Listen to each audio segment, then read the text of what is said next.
Hello, everyone. Adam Knapp is the Chief Executive Officer of Leaders for a Better Louisiana and previously CEO of the Committee of 100 for Economic Development. Prior to C100, Adam was President and CEO of Baton Rouge Area Chamber, a regional economic development organization serving the 9-parish capital region of Louisiana. While at BRAC, its teams landed major economic development wins and strategic policy reforms that positioned the capital region to be a leading regional economy for the state. Adam began his career in the private sector as a consultant for Accenture, a global consulting firm. He returned to Louisiana to serve Governors Mike Foster and Kathleen Blanco as Economic Development Advisor and at Louisiana Economic Development. After Hurricanes Katrina and Rita, Adam helped start the Louisiana Recovery Authority that was charged with overseeing the state's rebuilding efforts, for which he served as Deputy Director. Adams from Lake Charles got his bachelor's degree at Davidson College in North Carolina, studied in Germany, and attended executive programs at Harvard's University JFK School of Government. Ladies and gentlemen, one of our favorite people and a fantastic speaker, please help me welcome Adam Knapp.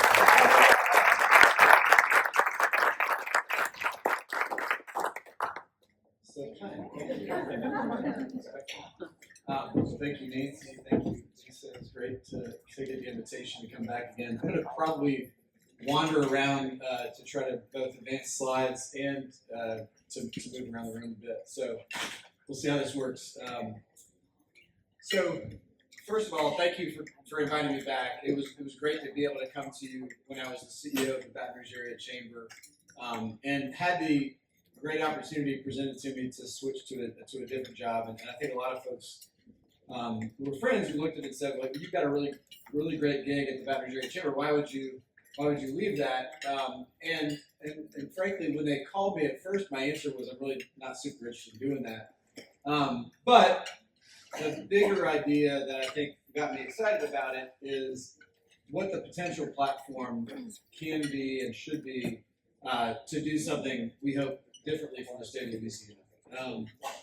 Many of you, just a show of hands, who is familiar with the Council for a Better Louisiana or the Leadership Louisiana program? Okay, pretty good knowledge. So this organization has been around since 1960. PAR, which is the Public Affairs Research Council, was created in 1950.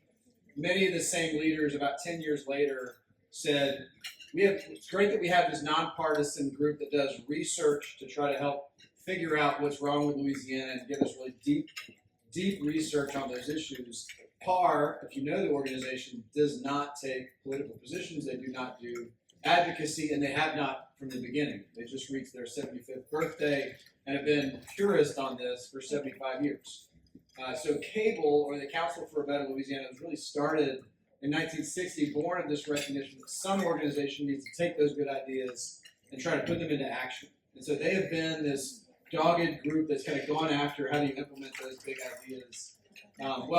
Scoot ahead to roughly 1990-ish, the early 90s. Edwin Edwards had just been reelected to his 4th term, defeating Buddy Roemer, and there was really this massive problem with the state financials. That they had just come out of this financial crisis in the late 80s, early 90s, and that led to the governor at that time calling some Baton Rouge executives, some New Orleans executives, and saying, "Hey, I know you guys hate me. You hate that I'm now the governor again, but I really need some help to help fix our state." And so those leaders ended up creating the Committee of 100 as a nonpartisan group of CEOs across the state, typically from the largest companies, from the largest sectors, contributed a handful of CEOs per sector.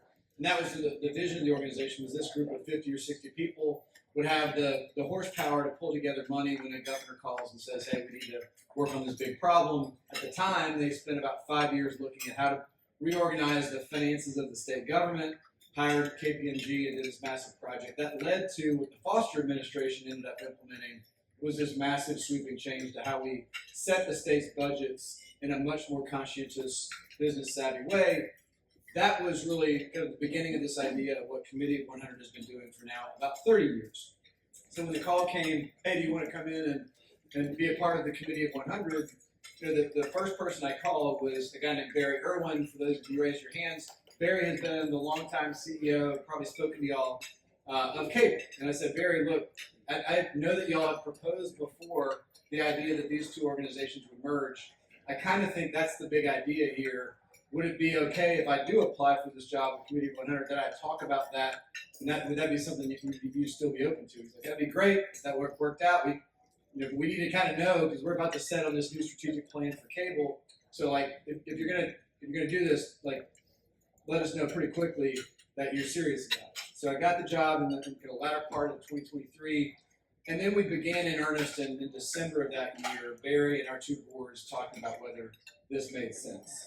Emergent Method did some great pro bono work for us. I appreciate their support of this idea. I kind of put them on the hook because they were the search firm, and I told Nick Spire, I was like, listen, if you're the search firm for this Committee 100 job, I just want you to know you're going to have to also do some free work also for us because we don't have any money to pay you to do this work to help us think about how to merge two nonprofits. Just so you know, if y'all are on boards of nonprofits or from one, it is very rare to merge nonprofits. Typically the boards get in the way, the egos get in the way, the names get in the way, the history gets in the way, and it's just very difficult because one way or another, it's just too difficult to get over your own current organization's purpose to say, hey, we might be stronger if we did something slightly different. So I really want to start by saying this is really to Barry Irwin's and Cable's credit and to the Committee 100 board's credit that they were even open to this idea.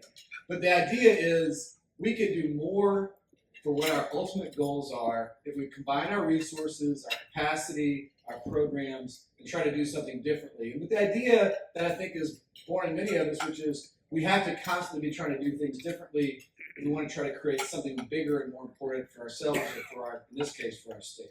And that was the big idea for this, is what we hope is going to be a platform for transformation for Louisiana, which is why on the slide we came up with the tagline that really ultimately our goal is to try to unlock Louisiana's potential. That we see this incredible state with so many great resources. The big question I think a lot of us ask is, why have we not been able to accomplish so much that feels like we should be able to do?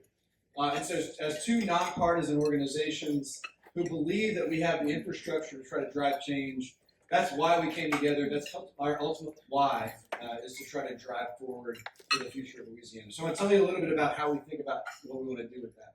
So today what I want to try to share with you is a framework for thinking about the future of Louisiana, which today we call Reset Louisiana, and where we are on some of the accomplishments we started to push while we were still separate last year. We were still pushing the ultimate goals we wanted to accomplish. When I hit, you don't get boring, you can throw things at me, but I'm going to hit a few slides on data because I'm just kind of that way. And then I want to talk about some of the things that are going on in 2025 that ultimately I think are things that you as citizens, we as leaders want to try to figure out how do these all ultimately play out and what's the right direction for history to try to drive some of these initiatives forward. So with that, let me start by saying what is Reset? So PAR, the Public Affairs Research Council, Committee of 100, and Cable, Council for a Better Louisiana, came together as three nonpartisan advocacy and research organizations and decided we need to write a gubernatorial agenda based on policy across a broad variety of issues. This is still online at resetlouisiana.com. I encourage you to poke around if you want to kind of see what we think about. But it is these kind of 9 big categories, and it has about 56 big recommendations across all of these 9 categories that we think are a guiding framework for how Louisiana leaders in the legislature and state offices can really try to drive these big issues forward. It's not super detailed, I would say, on each of those 56 recommendations, but gives you a sense of what's the big idea that we should try to tackle if we're going to try to move the needle in each of these areas. So in this, let me talk about what we were working on last year. So, I came into the organization. I think the biggest thing that Committee 100 looks through the lens, and many of you know this about me, we care a lot about the future of the economy of Louisiana. I have at BRAC, I have before that, in my various jobs, and in coming to this organization, Committee of 100 has been and is very much passionate about improving overall economic development outcomes for the whole state of Louisiana. And so to do that, we really wanted to understand, where we are, but also where we should go. So when I came into the organization, it was actually kind of a really important moment. Jeff Landry had just gotten elected kind of in a big sweeping kind of momentum shift in the state, and really started setting up these transition committees. One was on economic development. A number of our members of Committee 100 were put on various transition committees. I was put on the one for economic development. And one of the big comments we made to the administration is it's not working in the right direction. It's not moving fast enough. It's not having a significant enough impact. We really recommend that you need to rethink how the agency, Louisiana Economic Development, operates, LED. And so that was really our biggest charge last year. Was the administration says, "Aha, you know so much. Y'all tell us how to fix it. We'll take y'all's lead and we'll try to drive that change forward." So we thought they were going to ask us to take about a year, do a nice long research project, and then come up with a piece of legislation. They said, "We love that y'all would take the lead. We want you to do it in about 2 months." And so we ended up raising about $300,000 in about 2 or 3 weeks. Kind of put out this call to our members, hired Ernst & Young for part of the research, and then a law firm in Virginia for another part of the research. And then in about 3 weeks, did this benchmarking of about 6 different states, how they do economic development differently than Louisiana, and then turned that into a piece of legislation that now is kind of the framework of how LED operates. So that was written and passed by June of last year. And since then, we've been kind of a partner and advisor to LED on a lot of that implementation. I think it's really kind of exciting how fast that happened. But in the middle of all that, we were also, on the cable side of the house, deeply involved in advocacy around changes to the state's education accountability form. This hasn't been changed in many years. Barry Irwin had been deeply involved in about 2 or 3 years of pre-work to try to advise on what should happen. Ultimately, in meeting with members of the Board of Education that just got seated with the Landry administration or in the last election, they were all excited about it. Superintendent Brumley was very strong on the idea. We had a very clear position on a handful of elements within that plan that we wanted to see. Ultimately, that was adopted in June. We can talk more about that. And will go into effect this coming August 2025. And so 2 big sweeping changes that happened relatively quickly.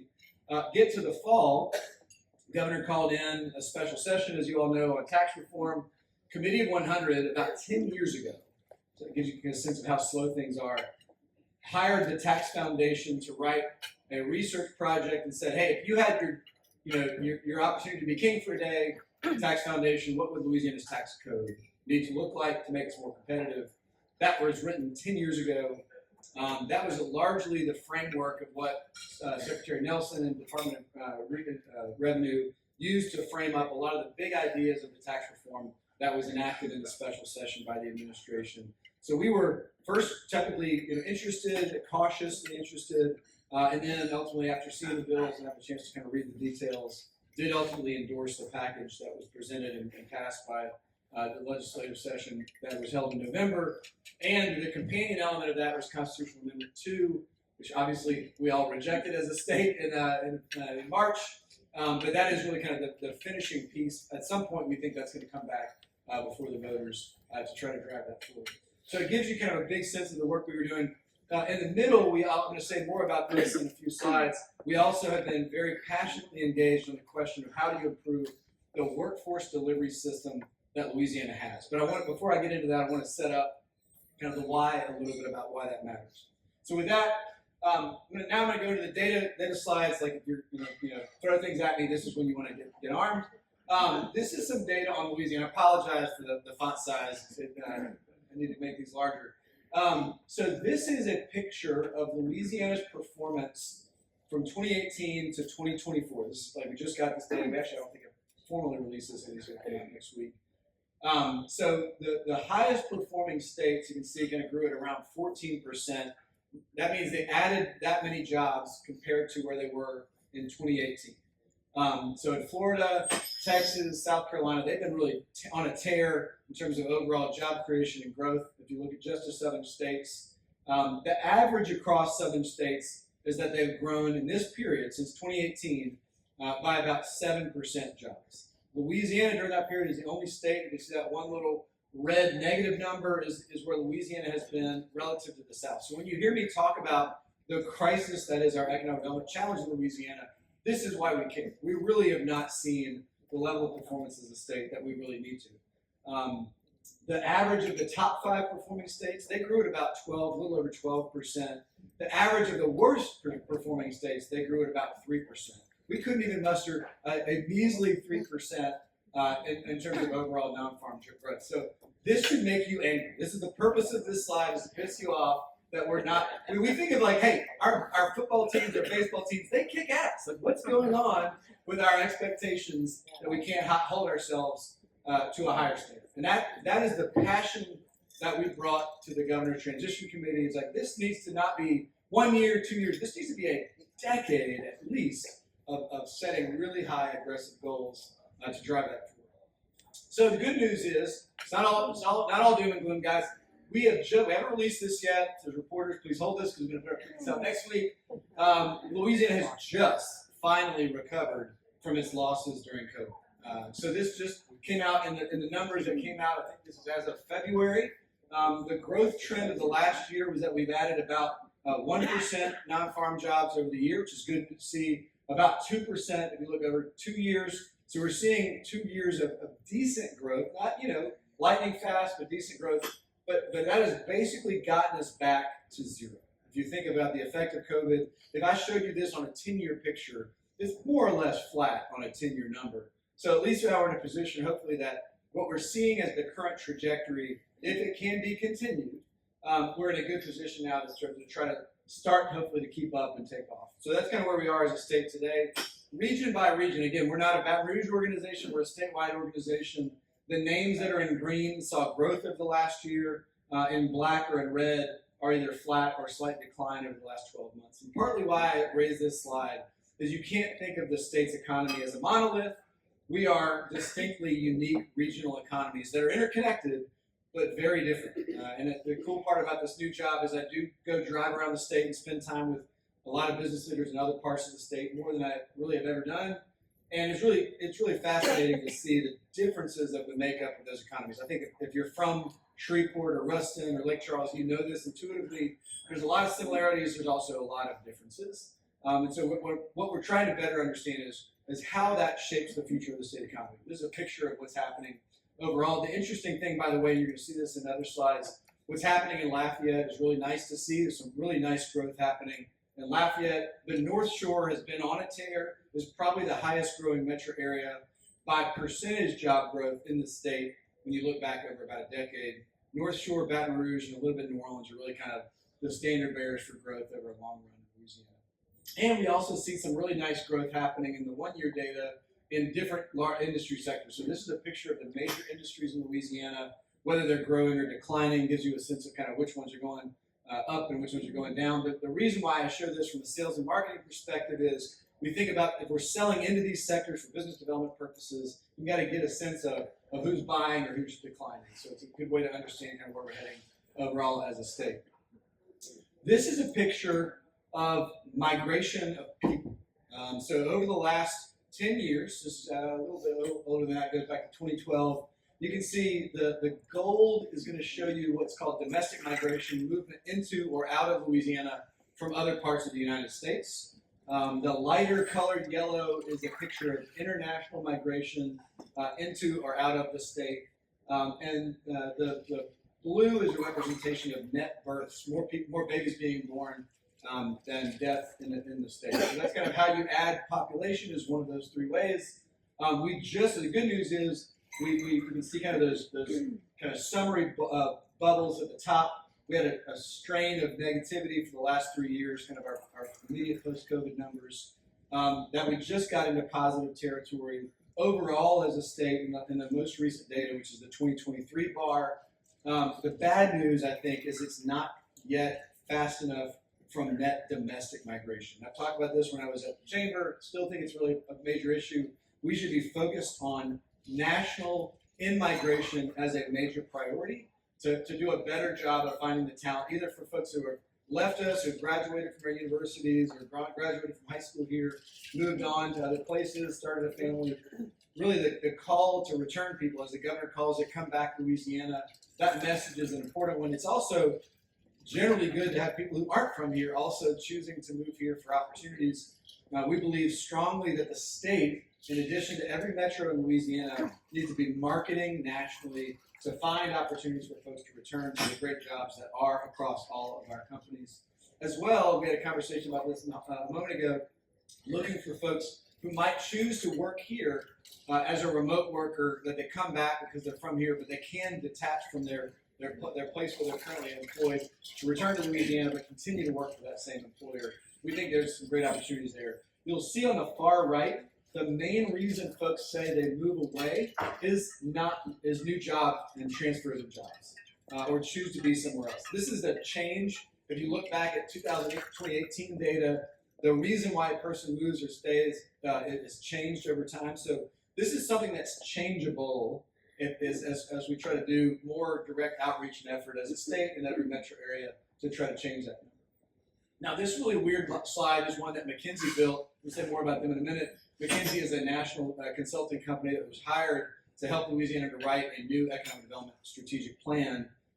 They are just wrapping up that work. But in their charts, I stole this one because I think it's really, really interesting. This is a visualization using a pipeline metaphor, which is good for Louisiana to use, of high school to college to the workforce. So if you look on the far left hand of this slide, let's think of that as a high school senior cohort. So we have about 44,000 high school seniors last year in Louisiana. The question is, what is the educational attainment path of a person to enter the workforce? So this is fascinating to me, and again, I'm nerdy about this stuff. About half of high school seniors do not go on to a 2-year or 4-year degree. So go theoretically straight into the workforce.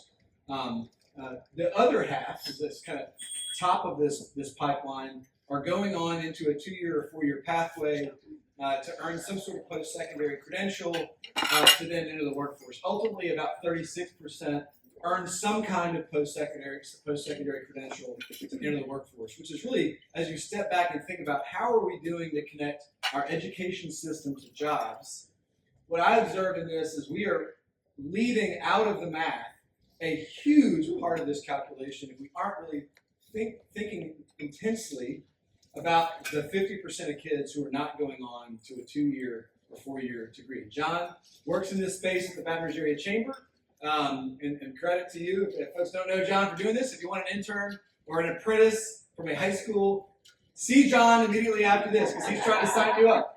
But the idea is in the accountability formula, I talked about this earlier, for the first time in Louisiana's history, through the advocacy work of ours and others, the new accountability formula that will take effect in August will give points to school systems for getting their kids into work-based learning while they're still in high school.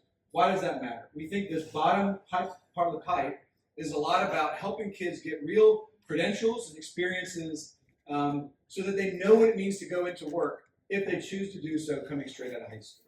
And it's just so passionately exciting when you see the experience that a high school kid has to learn a career. They may choose to go on and do a specialty degree or some sort of technical credential, but they also may choose to go straight into the workforce. By the way, this is exactly how Switzerland and Germany have been doing it for decades and decades and decades. So they really are very intensely thinking about every kid's pathway, not just half of the kid's pathway.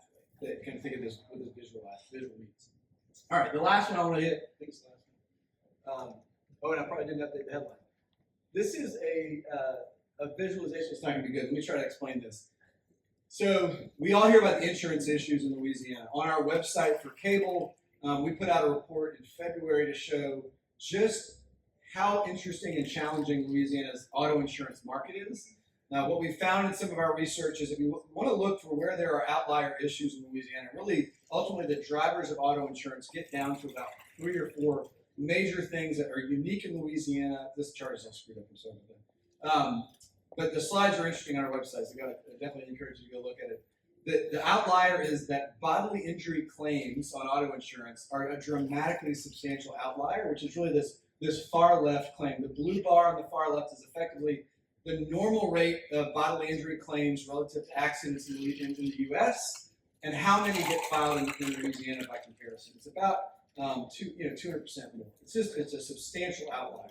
And so when you think about the big differences in Louisiana, that one really stands out as one of the cost factors that the entire legislative session, if you're reading the paper the last 2 days, the governor going into committee yesterday, we went and watched It is front and center the biggest issue in this current legislative session. Do we know why it is?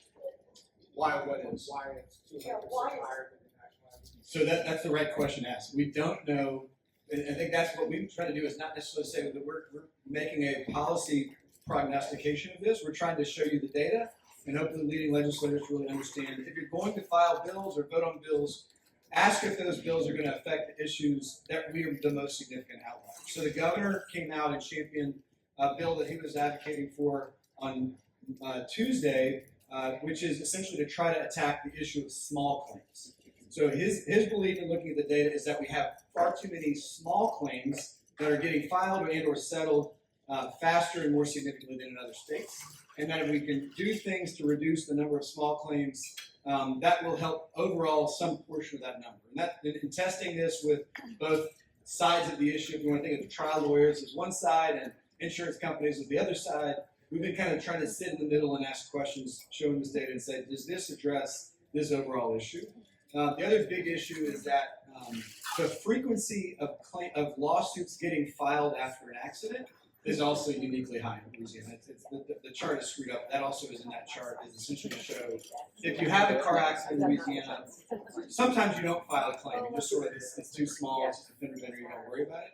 The frequency with which small accidents get turned into large claims and the frequency with which we have lawsuits that get filed is higher than in other states. And so if I forget the exact number, but that rate is also uniquely high. We just have more people who do tend to file a lawsuit that have an accident. That's a percentage that you can track national insurance data. So that gives you two, and again, these are all in that bigger presentation that we did. So I want to just hit some of the major topics that we are really interested in and or working on this year. And I'll just kind of drive into a few of these. First is to finish the work that we started, the state started yet last year on tax reform.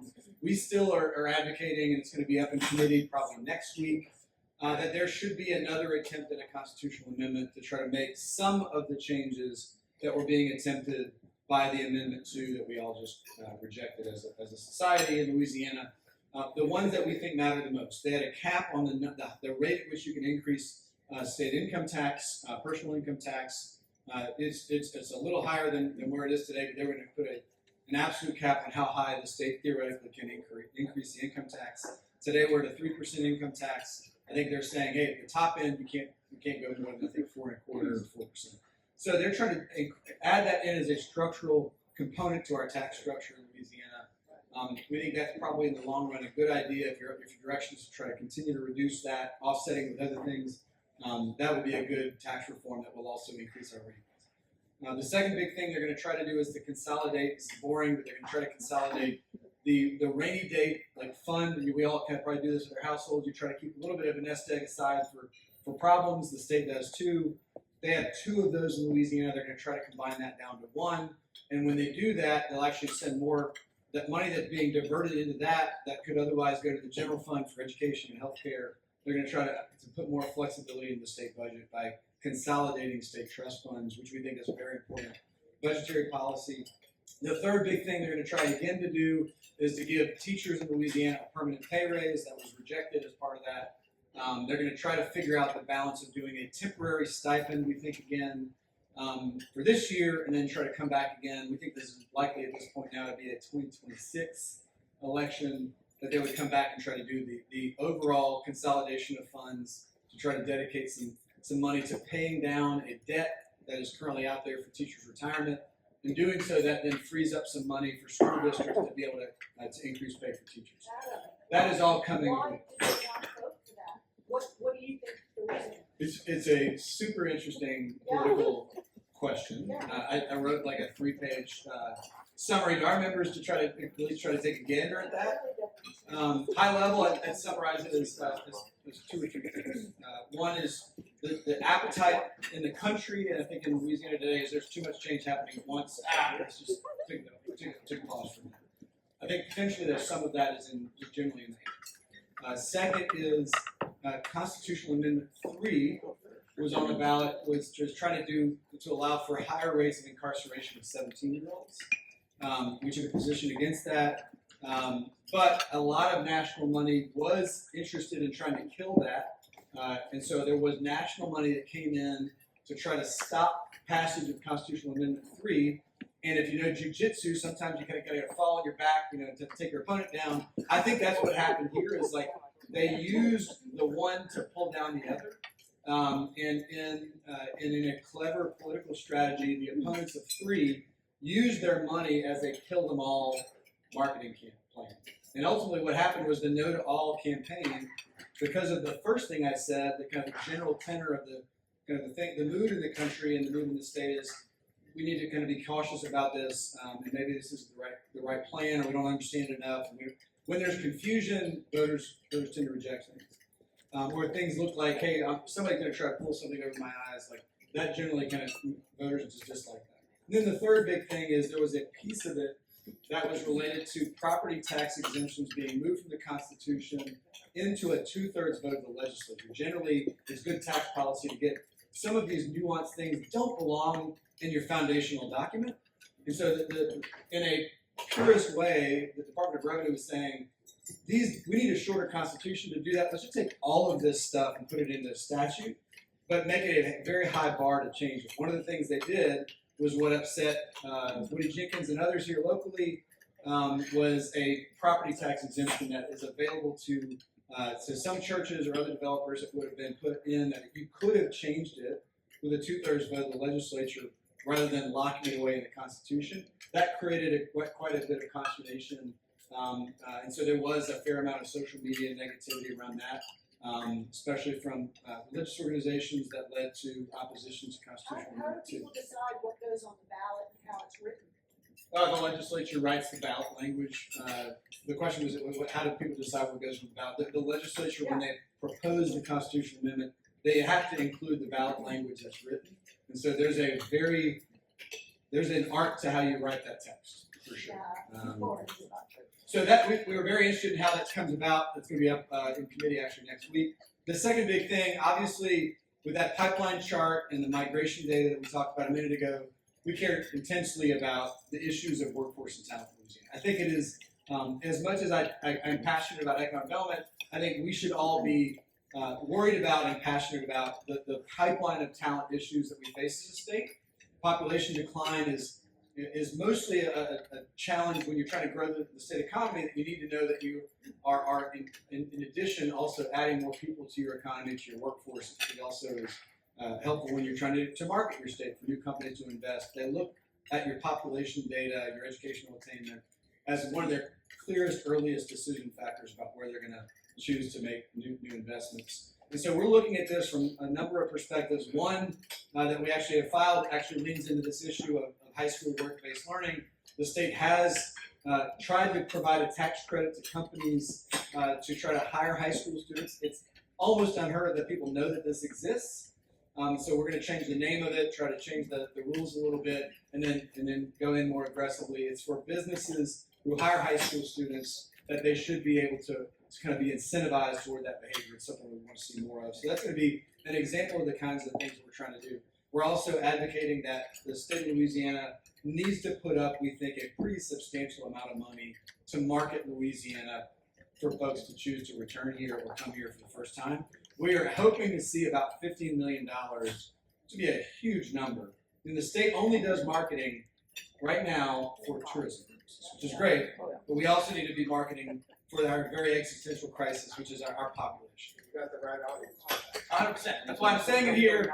Get behind this. I think it's a great idea that the state should be using marketing as a way to kind of find ways. Social media is so good at this now. You can very narrowly target people, skills, jobs, matches. Those can be used to help. When they do that, are they gonna market more like the North Shore and Shreveport and New Orleans and places that have already been growing better, or are they gonna say go to Bumpkin? Yeah, the how is a great question. We're really mostly focused on the why. We need to do it because it accomplishes X.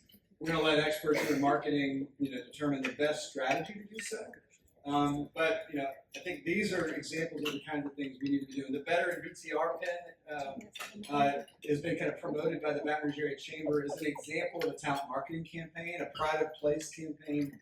Those are examples of ways that we boost the chance that a person learns about opportunities, not just about the job, but the quality of life we have to tell a story of an incredibly compelling community, and that's where it's going to have to be local as well as statewide opportunities, but in a very targeted way. Have you been involved with any of the data centers, like attracting people? You've got Richland Parish, you've got West Louisiana. You gotta either train them up here or report. Yeah, the question is about the data center Meta is building in Richland Parish, kind of outside of Monroe, or the one that is looking like it's going to come into St. Francisville, and some other ones that are in Louisiana. We've not been specifically involved on how those projects and or the state are doing their recruitment around those projects, but it is a piece of this, which is to tell a story of high-tech opportunities that really is compelling to come back to those places for those jobs. But there are jobs at your firm and many others that are also available at existing companies already here that we can also go and do a better job of telling the stories of the jobs that are already available. That we need to make sure that it's not just you and your company or your client's companies telling the story of those opportunities. We need people to choose to return. The state should be helping with that campaign. The third big issue, which is, sorry. I'm sorry, I just had a question in regards to your chart earlier with the growth, net gain or loss from 18 to 24. So we're gonna be having the new Hyundai plant and the CF Industries plant coming, and I know that that's gonna produce a lot of jobs, but how are we gonna incorporate our high schoolers and our college students? And I guess it's a two-part question. Are you already working with Hyundai to make sure that we incorporate those high schoolers and college students? And the other part is, how much do you think that's truly going to affect our net gain? It's a great question. Sounds like a policy nerd at heart. I love that. So the heart of it is, just for those who couldn't hear, Hyundai has made an announcement that they're going to build an incredible facility. We can talk at length about how cool that is. In Donaldsonville or near Donaldsonville, as is CF Industries on the kind of the megaplex site, which is one that for feels like 15 years we've been wanting to try to drive investment to this massive piece of property, 17,000 acres on the river, just outside of Donaldsonville on the west side. We have not, I should be clear, been specifically involved in any economic development projects. We are champions of the importance of LED being good. LED drives project work with folks like the Baton Rouge Area Chamber or the Ascension Economic Development Corporation. They are the project leaders. So I think the heart of the answer to that question is going to be to those three places. Most significantly, LED's Fast Start program is the workforce solutions program for every economic development project that comes to Louisiana. And so it's really going to be through Fast Start that we will have to dig into that question. It's a little bit early. They've got to get through design and get to kind of their construction phase before they start looking at their pipeline of how they're going to interact across the continuum of talent needs to get what they need. But we expect the size of that project, just Hyundai alone, at like 1,300 jobs, is going to have a massive, broad-based effort across not just Ascension Parish, but across the state, if not the region, to find the talent that they need at every level of that team. To build what they're going to build. It's just an incredible project.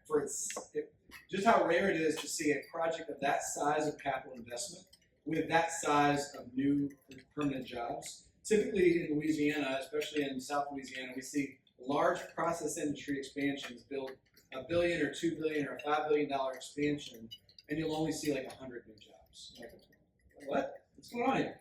We have a very capital-intensive project, very labor. Soft, light projects. This is a capital-intensive, labor-intensive project, and that's unique in economic development announcements in Louisiana. And I think it's just going to be, as the story unfolds, I think it's going to be one of the projects of the year for the country, if not the South, when those come out next year. So it's a great question. It's going to have to be a very significant continuum. I will say, to Ascension Parish's credit, they are one of the best in the state at advocating for internship experiences for high schoolers. They've been doing it for a long time. And really, if there's a great place to help build on that, it's great to see that the parish school system is a believer in it. And I think it's so good that it's also on the other side of the river, Donaldsonville. If you look at the income levels in Ascension Parish, it's a tale of two parishes. Yeah. The other half of Ascension Parish needs a lot more help with the wage growth and the opportunity and access to jobs. I think it's going to be awesome to watch how that affects the community and the west side of our region. On insurance issues, just to kind of give you a picture of this, the governor has come out in the last few days and advocated for what he calls a balanced approach. What it appears to be, and it's still early to say this, is that it's going to be even further than he was comfortable doing last year in getting behind some bills that do start to look like tort reform. He vetoed one of the most substantial tort reform bills last year on a topic called collateral source evidence, but he has instead gotten behind a bill that essentially would do what he vetoed last year, but slightly differently, and it signals, he hasn't really been clear on this, but looks like he might get behind some of the other bills that came out of committee on Tuesday, and then he's also, if you saw the paper this morning, attacking the insurance commissioner, that he wants to set up the insurance commissioner to be the bad guy that doesn't work. So it's really fascinating to watch how that's playing out, but that's what a balanced approach means. I'm going to try to do some stuff, but it doesn't work, it's his fault. The next thing down the slide is what I referred to earlier.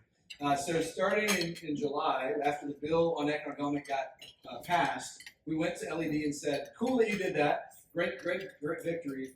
The next big thing we need to do to set Louisiana up for success, we think, is to write a new long-range economic development strategy for Louisiana. Louisiana hasn't had a master plan for economic growth in about 15 or 16 years. And so the need to do that is pretty much every 4 or 5 years. Enough things change, economic health leaders change, communities change. You really need to make sure that you're focused on the right things that are going to lead to growth, and get a kind of a game plan, just like you do in your own businesses. You got key performance indicators. What do I need to do this month, this quarter, this year? The state doesn't really operate that way, and how they build a framework of where they're aiming toward. And they've been more, I would say, reactionary than proactive. So this has just gotten finished. The polished design of it is going to come out in probably a week or two. But the state hired through us this company, McKinsey. They did this comprehensive look at national and global trends, the economies of each part of our state, went on this roadshow across the state over the last 5 months, used that input to draft what is now kind of a new framework for Louisiana. I'm going to show you that in a second. In this session, the other thing that's happening is part of that is a big recommendation that Louisiana is not keeping up with the Joneses. North Carolina, Virginia, Ohio, South Carolina, Mississippi have put in the neighborhood of 25 to 150 million, depending on the state, into investing in site readiness in their states. Louisiana has done this once, and it was about $8 million to actually put any money up to try to help do some infrastructure planning about sites that would be good for investment. In South Carolina, when they did this, that was one of the major ways that led to some big EV projects going into building new EV plants, either for batteries or vehicles in their state. It was to go to a site that had been part of their site readiness strategy. Louisiana hadn't done that. So Louisiana is asking for $150 million this year. It's a huge shift. So that bill is going to start in committee next week also. And they're looking for not only a one-time big plus up, but also a recurring source of money to try to go after that. So I think that's going to be another big if that happens, big headline of this session is the state really starting to invest in long-range improvements, to things that will lead to these kind of bigger game-changer projects that we want to be able to go after. Just to highlight on other things, DOTD, this was in the paper 2 days ago, it got passed in committee Tuesday. The administration finally, I would say finally, because it's been talked about but never done, there are 3 sweeping bills to try to restructure how the Department of Transportation and Development operates. And so watch this space. I think it's going to be one of the other fascinating threads of this session. Why does that matter? If you're in Baton Rouge and you're pissed about traffic, the legislature is not going to vote on more money to build infrastructure like this region needs for a bridge, for additional widening, another bypass, whatever you want to look for. They're not going to add more money until they believe that DOTD is working in the right direction, so that they're not, in their mind, throwing good money after bad. And so watch this, because that is really the linchpin, I think, to what Louisiana ultimately needs to do, which is to invest more in its roadway infrastructure. In order to do that, they have to have confidence, and that's where we hope, and kind of watching that this is happening. This is being led in a fascinating way by the Speaker personally, by the President of the Senate personally, and by the Governor personally. So they are 3 of them in concert working to try to write this kind of big reorganization of the Department of Transportation. I'm going to do this relatively quickly. The plan that I referred to, I wanted to just kind of give you a kind of a picture of what this looks like. So these are the big 7 industry sectors that the state's new economic development strategic plan is thinking about. The big sectors are not as interesting as I think the subsectors. So if you're in the capital region, think about the opportunities for a pharmaceutical manufacturing facility to locate nearish to LSU. Like that is clearly an opportunity that tariffs potentially drive a reshoring of that industry sector in the U.S. It seems like very similar types of jobs as a process industry job, the manufacturing chemicals. In fact, many of our chemicals companies are producing chemicals that are base feedstocks into pharmaceutical companies. And so we feel like, as an example, these subsectors between device manufacturing, pharma manufacturing, or even more into biotech R&D, whether that's in Tulane or LSU Health Science Center in Shreveport or New Orleans or in Baton Rouge, some really cool opportunities. This gives you kind of a sense of how McKinsey and LED are kind of thinking about a go-to-market strategy to try to help companies within Louisiana and these sectors to grow. And these are examples, there could be others, but these are the ones they really think are most interesting.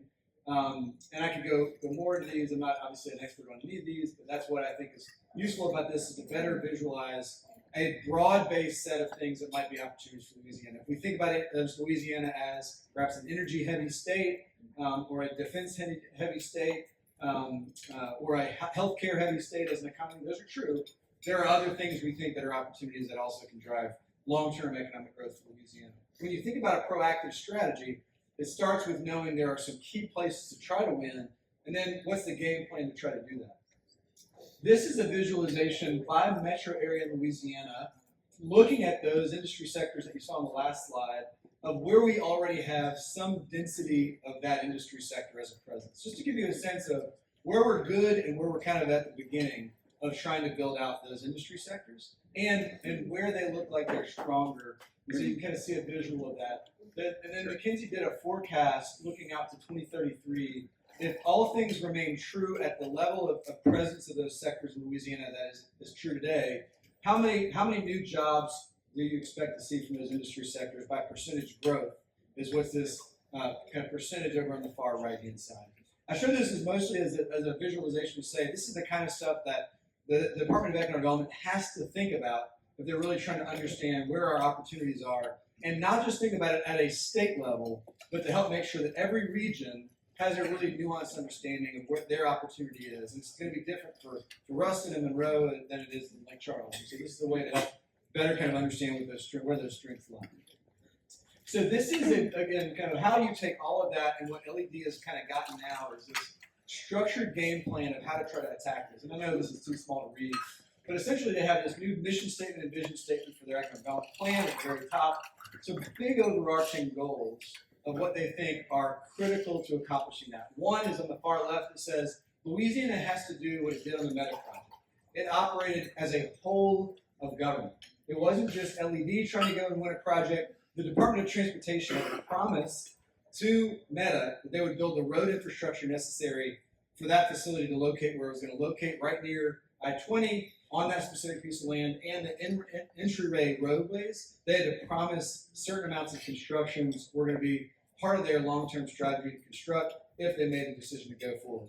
Similarly, the Public Service Commission had to also authorize Entergy to be able to build the power generation capacity. You're familiar with this. If the deal was going to go forward, that was a unique conversation that had to happen across multiple organizations to try to get that permission. That is what to visualize. That is not the norm. That is not the norm in our government, that we operate with this kind of whole of government approach to long-range goals, not just on projects, but across kind of implementation of a sea change to try to drive long-range growth for our state. It's heartwarming to me as a citizen that the state should think in a smart way about this across the silos of government. And they really are. They behave as silos, unfortunately. The other big thing that's in this light blue on the right-hand side, you'll see this, I'm not making this up, this is in the state's plan. The opportunity campaign is this $15 million kind of talent recruitment effort that they're visually saying here. We know that we have to do this. We're so bullish on it. We're going to put it at the top of our plan as one of our highest ranking priorities, that we really have to try to reverse this trend of talent migration as an existential issue. And then they broke down their plan into 5 sort of structured areas of work they want to do, and then they put kind of KPI areas or goals and initiatives that within their department or outside of their department, LED is saying, we know that we need to influence significant changes this year, next year, and the year after, kind of a 3-year work plan to try to move the needle to do this. I showed this mostly to say, I think it should give us all some sense of confidence that there is a plan, There's a KPIs for how they're going to do it, and they have some sort of marching orders to do that inside of the agency and outside of the agency to try to get there. That is kind of our overview of kind of the work that we've been doing. We could try to dive into a lot of issues, but I try to hit kind of high level why we're doing it. I will say I'm obviously an optimist for the future of Louisiana at a time like when we come out of a data review. Sometimes it's tough to believe. Sometimes it's easy to turn this around. It's possible to turn this around. It is. We also don't think about this in a partisan way. We think about this in a citizen way, where we have to kind of work on these issues and to try to drive it. So how are we set up as an organization to try to do that? In this newly merged organization, we have a few different ways we think about that. People are supporters of our work as patrons to contribute, and anyone, as any nonprofit can do, can raise money and donate to our work through the initiatives, just in general. The second big way is we still do retain our core concept of a committee of 100 within the organization. We've got actually what I kind of jokingly call it as the first lie of the committee of 100 is it's not 100. We have about 150 or so CEOs in the organization across the state. And what we challenge them is to think about the future of the state in a nonpartisan way. But unlike many organizations where you contribute to the staff doing the work, this is an organization, we have forms with. What we say is, if you're a part of this work and you join this tier of the Committee of 100, it's because you're going to do the work. We're going to have you roll up your sleeves, and this is very much you as a person are nominated and elected to be a member of this group. It's an honor to do so, but we also expect when we call you, when we ask you to call somebody else and advocate for one of these issues that we care about, you're actually going to call or text or get involved. You're going to show up at the legislature. You're going to see them when they're back in their home territory, and you're going to specifically talk to them about one or two or three things that are really critical to their current actions that they may take either as governor or as members of the legislature or agency officials. And that's really how we've been able to move change. And in my sense is we're going to be able to do that faster if we actually can scale up kind of the resources and capacity of our organization to do that. The third way that we can do that is through Leadership Louisiana. And so I saw a number of you kind of raise your hands with familiarity with cable and Leadership Louisiana. Leadership Louisiana is a program like Leadership Baton Rouge. Some of you may have gone through. It's a statewide program where about 40 to 50 folks are in each class. It's in its 38th year doing this, which is amazing. But through that, you get a picture of this kind of stuff that we care about. You learn about kind of how the whole state operates, kind of a civics lesson on steroids over the course of a year. But you go down to Port Fuchsia. You see our oil infrastructure kind of at the coast. You go up and tour Barksdale Air Force Base. You see kind of our defense industry from the perspective of the bombers that are flying out of Barksdale to keep the entire world safe. It's so fascinating to see. You're going to get a better picture of the infrastructure of the state when you go through Leadership Louisiana.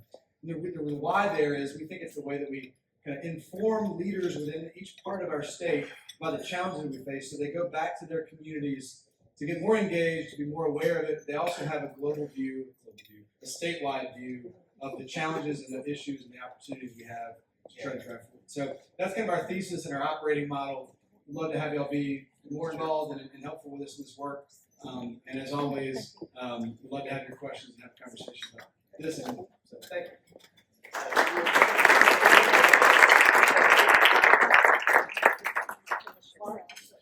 On your population slide, you had an international net migration of 32%, I think, in 2024, which is like a times 3 jump from just 2 years prior. 32,000.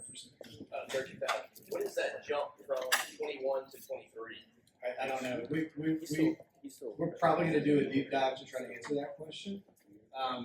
In everything we've seen, we haven't got a whole lot of data on this. I think the Census Bureau only recently started separating international from domestic migration and reporting it in the way that they're reporting it. So we're going to try to go and dig into that. We're not entirely clear if that's a fact that they're reporting this in a new way, or if something substantial is different that's going on that we just want to kind of better understand.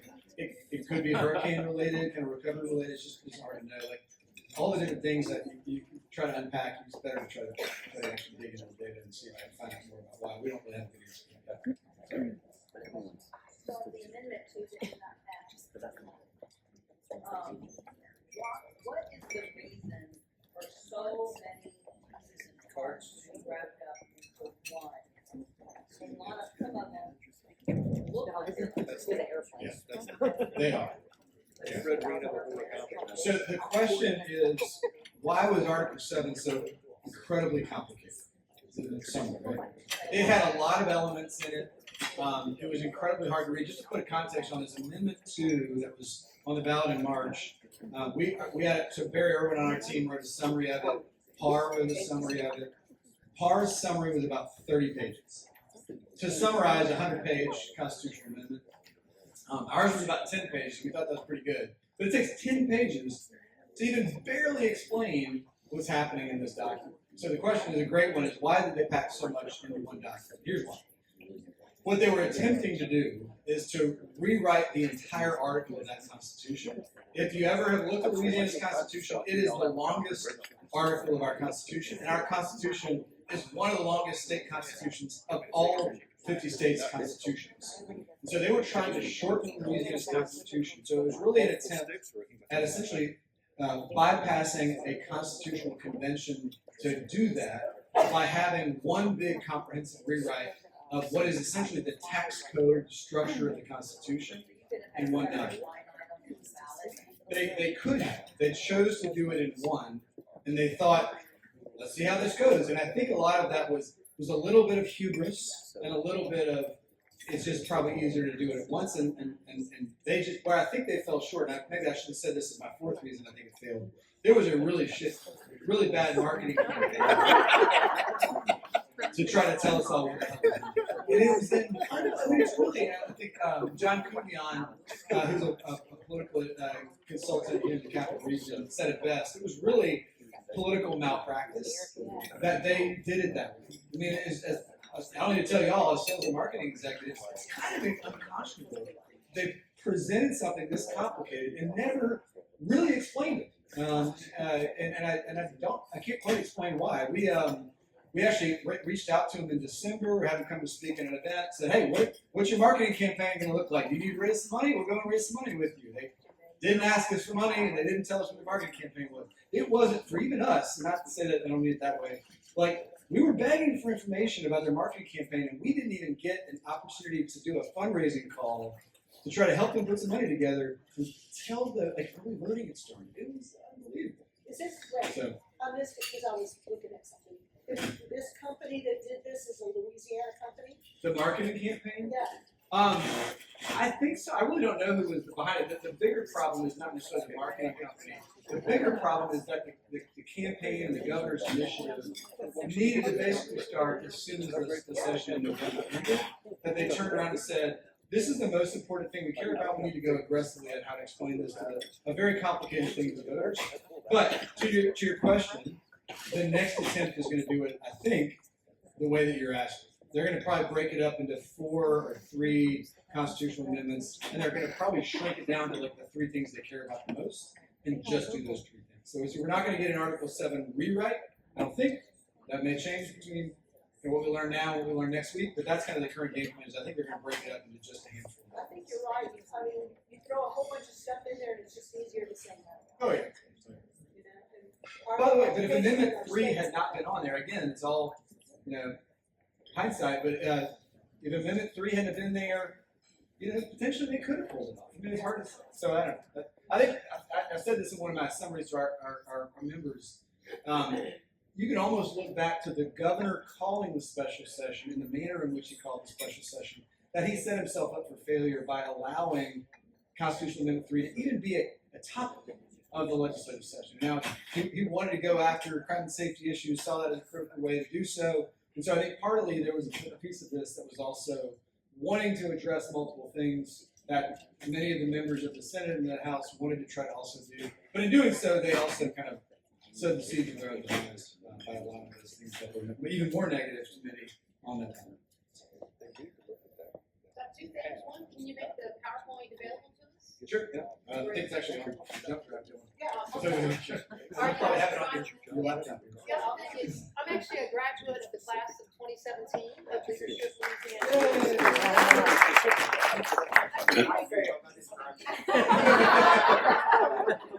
But I just want to encourage you, if you have any interest in getting involved, because it's connecting you, as he mentioned, there are people in my class that are all over the state of Louisiana.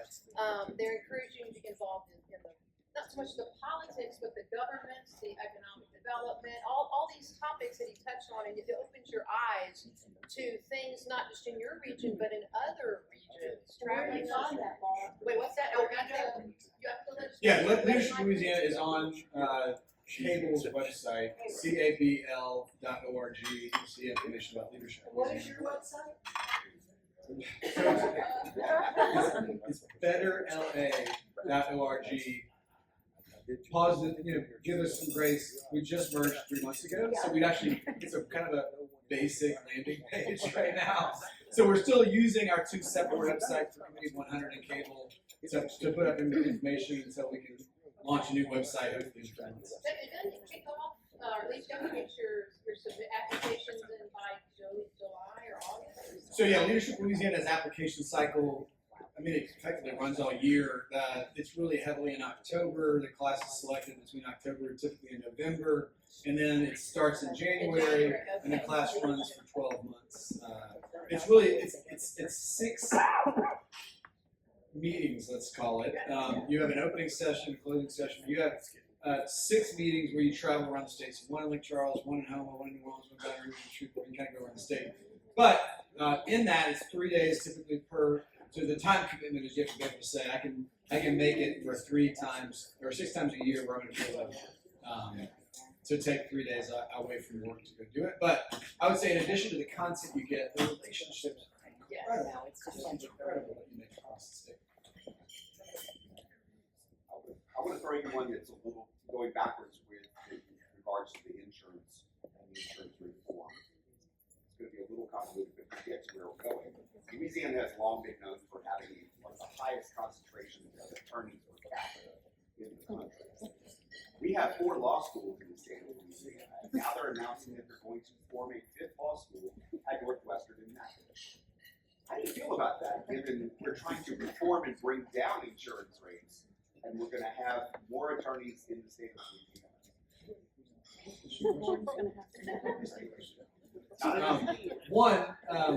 I've never actually been able to find that statistic. So if you have that somewhere, I would love to see the stat on lawyers per capita.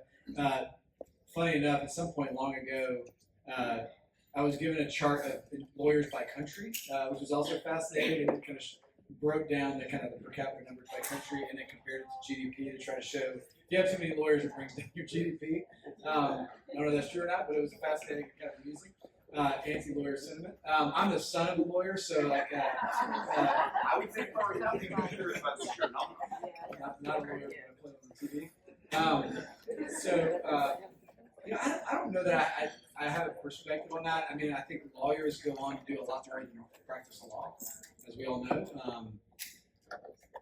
We've probably had too many, programs in general in most university setting. In general, I would say my sense is we probably need to have fewer programs and duplication of programs as a fact of higher education.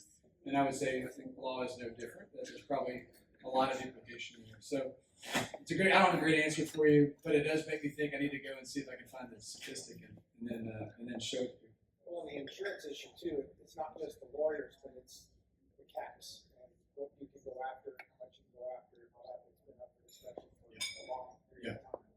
The comment is that it's not just the number of lawyers, it's not just the fact that it's the caps of what you can win at a jury trial. There are different states that have different laws around this. Mississippi has a different law on how they cap the possibility of awards. So it's definitely treated differently in a lot of different states. Part of what this debate, there are bills on caps of awards as part of the session, not a great chance that those are going to get through the process, or maybe they should. But a lot of what else is being filed is to try to do things that would have similar effects on how juries are given information. They should get more information than they're currently allowed to get.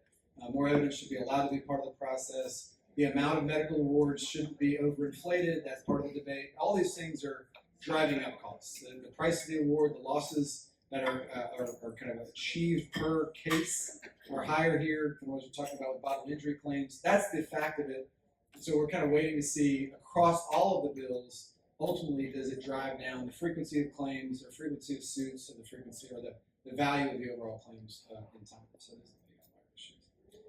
Other issues, we're probably at about 12. I just have a quick comment. Please. What's near and dear to my heart are retirees. As a financial advisor, I have high net worth clients that leave every year. They move out of Louisiana, go to retirement communities. And so I think if you look at that retired number of people leaving because they're retiring, probably if you look at the net worth of those people, that's going to be pretty high. Yeah. And so that's what I'd like to see is a way to retain the people who built their wealth here, and keeping them here. Yeah, it's a great question. The question is about the ability to retain more retirees or even attract more retirees because of the value of their net worth. It's a great comment. I actually have a separate chart, not here, that we do track migration in a lot of, we're just sort of fascinated with workforce migration issues. And so one of the things we have pulled out is to look at the state of Louisiana by metro area by age of in-migration and out-migration, which is a really complicated thing to try to look at. But I think at 40 and older, we tend to have net migration into Louisiana. And I think it's true even at a higher rate over 65. I need to go and confirm that. So I think, yes, we lose some, but we are also replacing those with other retirees who also come in. And I think you're right that probably the average earnings or net worth of the folks who are retiring, obviously with more time to attain it, is probably higher. Interestingly, coming back to Amendment 2, one of the other stupid things of not having a campaign is they were going to double the deduction for over 65-year-olds in Louisiana. Who knew? Who was that told to us? I don't know. Anyway. I was just gonna say, they did have, several years ago, there was a concerted effort to bring retirees into Louisiana as part of the older tourism push as well. That's right. Generally, a retiree has to come visit a place 3 times before they retire.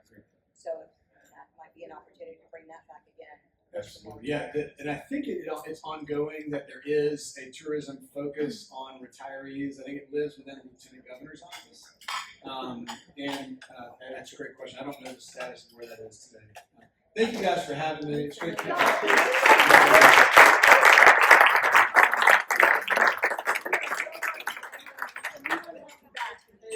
Obviously, it's very interesting, and you're so great at delivering information to us. I don't think there's anybody better in the city, I really don't, as far as I know. So I appreciate you so much. Thank you. Let's give him one more round of applause. All right, we have a few announcements before everybody